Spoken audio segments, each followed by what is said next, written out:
সব মান অভিমান ভুলে পিসিমাকে নিয়ে গৃহপ্রবেশ করলো শুভ। হ্যাঁ বন্ধুরা, এমনটাই দেখা যাবে। তাই সম্পূর্ণ জানতে ভিডিওটিতে লাইক দিয়ে চ্যানেলটি সাবস্ক্রাইব করে দেখতে থাকুন। গল্পের শুরুতেই দেখা যাবে শুভ ডোনাকে বলে, কি দেখছিস, চল হাতে হাতে সবাই যদি কাজটা করে ফেলি তাহলে কিন্তু তাড়াতাড়ি সবকিছু পরিষ্কার হয়ে যাবে। তখনই ডোনা শুভর থেকে চাবিটা নিয়ে নেয় আর বলে, আমি আগে উপরের ঘরগুলো খুলে দেখবো, কোন ঘরটা আমার পছন্দ হয় সেই ঘরটা আমি নেব। এই বলে ডোনা উপরে চলে যায়। তখনই হীরক বলে, এটা কেমন মেয়ে? শুভ, তুই কিছু বললি না কেন? ও তো চাবি নিয়ে উপরে চলে গেল। তখনই রঞ্জিনী বলে, এই মেয়েটা সবসময় বাড়াবাড়ি করে। তারপরে শুভ বলে, থাক না, ও তো ছোট মানুষ, ও তো নিজের পরিবার ছেড়ে, নিজের দেশ ছেড়ে, সবকিছু ছেড়ে শ্বশুর বাড়ির টানে এখানে চলে এসেছে। তাই ওকেও তো একটু আমাদের ছাড় দেওয়া দরকার, তাই না? ও থাকুক না নিজের মতো করে। তখন রঞ্জিনী মনে মনে বলে, শুভর একদম ভালো মানুষই বেশি। ডোনাকে আমি কিছুতেই ভালো ঘটে ভালো রুমটা নিতে নেবো না, আমি নেব ভালো রুমে, আমিই থাকবো।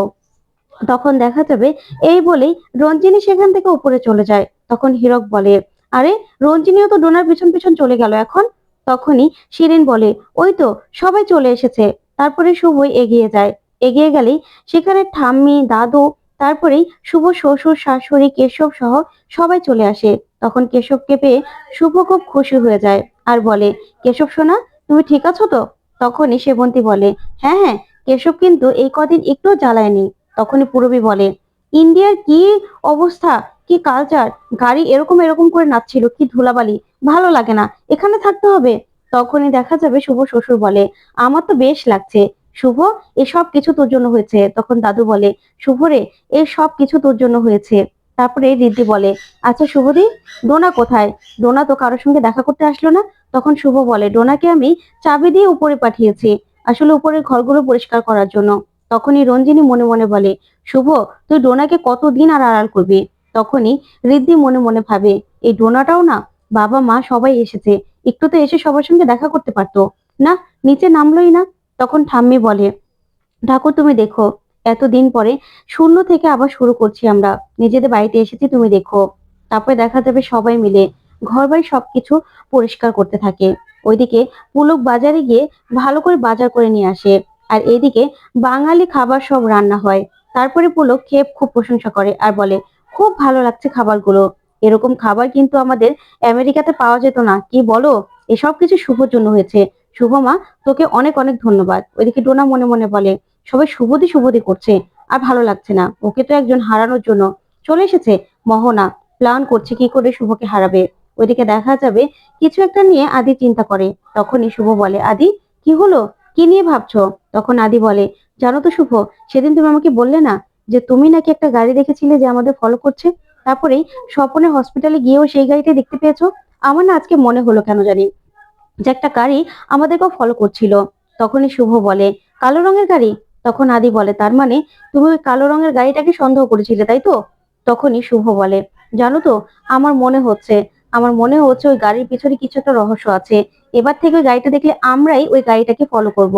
এদিকে দেখা যাবে ডোনা মোহনার সঙ্গে ফোনে কথা বলছিল আর বলে, আচ্ছা, এখানে কিন্তু শুভ শুভ করে যাচ্ছে সবাই, তুমি তো কিছু করতেই পারলে না। তখন মোহনা বলে, শোনো, তুমি শুধু ওইদিকে খবর বলে যাও, তুমি তো জানোই তোমার জায়গাটা যদি তুমি ঠিক রাখতে চাও তাহলে কিন্তু তোমাকে এই কাজগুলো করতে হবে। তখন ডোনা বলে, আমি আমার পরিবারকে ডিস্ট্রয় করেছি তোমার জন্য। তখনই রীতি সেখানে চলে আসে আর এসেই ডোনার দিকে তাকায়। তখন ডোনা মনে মনে বলে, এই রে, রীতি আবার সবটা শুনে ফেললো না তো? তখন ডোনা বলে, আসলে নিউ ইয়র্কে আমি একজনের সঙ্গে কথা বলছিলাম। তখন রীতি বলে, শুভদি তোমাকে ডাকছে, ওনাকে কিছু একটা সারপ্রাইজ দেবে। তখন এই ডোনা মনে মনে বলে, ভাগ্যিস রিদ্ধি কিছু শুনতে পাইনি। এই বলে ডোনা সেখান থেকে চলে যায়। তখন রিদ্ধি মনে মনে বলে, ডোনা কার সঙ্গে কথা বলছিল? আচ্ছা, পরিবারকে ডিস্ট্রয় করার কথা বলছিল? ও আবার আমাদের পরিবারের এই অবস্থা হওয়ার পিছনে নেই তো? না না, ও যেন এরকম ভাবে কোনোভাবেই না থাকে। এদিকে দেখা যাবে শুভকে পুলক বলে, আচ্ছা শুভ, তুই বললি একটা সারপ্রাইজ আছে, কি সারপ্রাইজে, কি হয়েছে বলতো, আমাদের বল। তখন শুভ বলে, দাঁড়াও না, একটু অপেক্ষা করলেই পেয়ে যাবে, ওই হলো আমার সারপ্রাইজ। তখনই ঠাম্মি দরজায় এসে দাঁড়ায়। তখন তো ঠাম্মিকে দেখে সবাই চোখ বড় বড় করে তাকায়। ওইদিকে দাদুকেও পুলক বলে, বাবা, পিসিমা এসেছে। তখনই দাদু এসে দাঁড়ায়। ওইদিকে ঠাম্মিকে দরজার সামনে দাঁড়িয়ে থাকতে দেখে দাদু বলে, হৈমন্তী। তারপরেই শুভ যায় আর গিয়ে বলে, পিসি ঠাম্মা, তোমাকে স্বাগতম আমাদের বাড়িতে। তখন তো পিসি বলে, সব তো তোমার জন্য হয়েছে মা, তারপরে সবাই মিলে খুব খুশি পিসি ঠাম্মাকে দেখে। এদিকে শুভ পিসি ঠাম্মাকে নিয়ে বাড়ির ভিতরে ঢুকে। তখনই পিসি ঠাম্মা দাদুকে বলে, নে দাদা, বাবা মায়ের ছবি, তোকে এর থেকে বেশি ভালো গিফট দেওয়ার মতো আমার কাছে আর কিছু নেই। তারপরেই পুলক বলে, পিসিমা, আপনি দাঁড়িয়ে আছেন কেন, আসুন আসুন। তখনই পিসি বলে, আচ্ছা, আমাকে আপনি করে বলছিস? আপনি করে বলবি কেন? আমি কি পর নাকি? হ্যাঁ, আপন ভাববি কি করে? আমার সঙ্গে তো কারোর সঙ্গে কোনো যোগাযোগ ছিল না। তখন শুভ বলে, সব ভুল বোঝাবুঝি মিটিয়ে এবার সবার এক হওয়ার পালা। আর কোনো ভুল বোঝাবুঝি থাকবে না। তখনই দাদু পিসিকে বলে, আমার ভুল হয়ে গেছে বোন, আমি তোকে ভুল বুঝেছিলাম, তুই আমাকে ক্ষমা করে দে, ক্ষমা করে দে তুই আমাকে, আমি তোর সঙ্গে খুব অন্যায় করেছি। তখন পিসিমা বলে, দাদা, অন্যায় তো আমি করেছি, আমি একা ছিলাম বলে বাবার কাছে তোকে আমি যেতেও দিইনি, বাবার কাছে পর্যন্ত তোকে আমি ঘেঁষতে দিইনি, বাবার লাশটা পর্যন্ত দেখতে দিইনি, তুই আমাকে ক্ষমা করে দে, ক্ষমা করে দে তুই আমাকে। এই বলে পিসি ঠাম্মা কাঁদতে থাকে। ওইদিকে সবাই খুব কষ্ট পায়। তখন দাদুও খুব কষ্ট পায়। তারপরে ঠাম্মি এসে বলে, না না বোন, তুমি আমাকে ক্ষমা করে দাও। আজকে শুভ শুভ তোমাদের ভাই বোনকে এক করে দিল, কিন্তু এটা অনেক আগে আমার করার কথা ছিল, কিন্তু আমি সেটা পারিনি। তার জন্য আমি তোমার কাছে হাত জোর করে ক্ষমা চাইছি, তুমি আমাকে ক্ষমা করে দাও। তখনই পিসি ঠাম্মা বলে, না না বৌদি, তোমার কোনো দোষ নেই, আমারই সব দোষ, তুমি আমার কাছে কেন ক্ষমা চাইবে? তখন ঠাম্মি বলে, না, তুমি আমাকে ক্ষমা করে দিয়েছো তো? তখনই শুভ বলে, পিসি ঠাম্মা, এখন থেকে আর কোনো রকম কোনো কষ্ট নয়, এখন থেকে আমরা সবাই সবাই একসঙ্গে এই পরিবারে থাকবো। তখন পিসিমা বলে, তুই এই পরিবারের যোগ্য বউ, দাদা, তুই একদম ঠিক বউ এনেছিস। তখনই ডোনা এটা দেখে মনে মনে খুব হিংসে করতে থাকে। তখন দাদু ঠাম্মি সহ সবাই মিলে শুভর প্রশংসা করতে থাকে। তখনই ডোনা বলে, আসল আসল বৌমা তো সে, যার হাতে চাবি থাকবে। তখনই ডোনার হাতে চাবি দেখে সবাই অবাক হয়ে তাকিয়ে থাকে। তারপর শুভ গিয়ে ডোনার থেকে চাবিটা ছিনিয়ে নেয় আর বলে, হ্যাঁ, ঠিকই বলেছিস, আসল তো সে, যার কাছে চাবিটা থাকবে এবারে, তাই তো? তাই এই বাড়ির যোগ্য মানুষের হাতে এই চাবিটা থাকা উচিত। তখন ডোনা বলে, শুভদি, তুমি একদম আমার মনের কথাটা বুঝে ফেলেছো। তখনই পিসি ঠাম্মা মনে মনে বলে, এই মেয়েটাকে আবার শুভ চাবিটা দিয়ে দেবে না তো? তখনই শুভ ঠাম্মি আর সেবন্তীর কাছে আসে আর সেই বলে, তোমাদের জন্যই আজকে সবকিছু সম্ভব হয়েছে, তাই চাবিটা তোমাদের হাতেই থাকবে।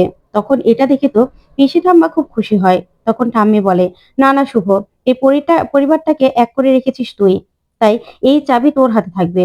তখনই শুভকে স্বপ্না ফোন করে আর ফোন করেই বলে, শুভদি, তুমি এখন হসপিটালে আসতে পারবে? তখন শুভ বলে, কেন, কিছু হয়েছে? তখন স্বপ্না বলে, জানো তো, দাদার অ্যাক্সিডেন্টটা না কোনো অ্যাক্সিডেন্ট নয়, এটা ইচ্ছে করে ঘটানো হয়েছে, তুমি কি একটু আসতে পারবে? তখন শুভ বলে, কি বলছিস তুই, আমি এখনই আসছি। এই বলে ফোন রেখে দেয়। ওইদিকে স্বপ্না রাস্তা দিয়ে হাঁটছিল। ঠিক তখনই স্বপ্নাকে পিছন থেকে কেউ আঘাত করে আর স্বপ্না চিৎকার করে ওঠে। ওইদিকে দেখা যাবে শুভ আর আদি হসপিটালের দিকে আসতে থাকে। তখন শুভ বলে, স্বপ্না আমাদেরকে আসতে বললো আর বলল, স্বপনদার অ্যাক্সিডেন্টটা নাকি কোনো অ্যাক্সিডেন্ট নয়, সেটা নাকি ইচ্ছে করে ঘটানো হয়েছে। আচ্ছা, মোহনার খোঁজ নিতে তো স্বপনদা গিয়েছিল, তার মানে কি মোহনার খোঁজ নিতে গিয়েই স্বপনদার আজকে এই অবস্থা? না না, আমি কিছু ভাবতে পারছি না, তাহলে তো আমার জন্য এই অবস্থা হয়েছে। তখন আদি বলে, আচ্ছা, আমরা নিউ ইয়র্ক থেকে এসেও কি এখানে মোহনাকে নিয়ে ভাববো? তখন শুভ বলে, ভাবতে তো হবেই, এবার আমাকে খুঁজে বের করতেই হবে যে স্বপনদার কি করে অ্যাক্সিডেন্ট হলো। এবার তো মোহনার রহস্য আমি খুঁজে বের করবোই। তখন আদি বলে, শুভ, আমি সব সময় তোমার পাশে আছি, সব পরিস্থিতিতে আমি তোমার পাশে আছি, কিন্তু তুমি শুধু আমাকে না বলে কোথাও যাবে না, তুমি ভুলে যাবে না তুমি প্রেগনেন্ট।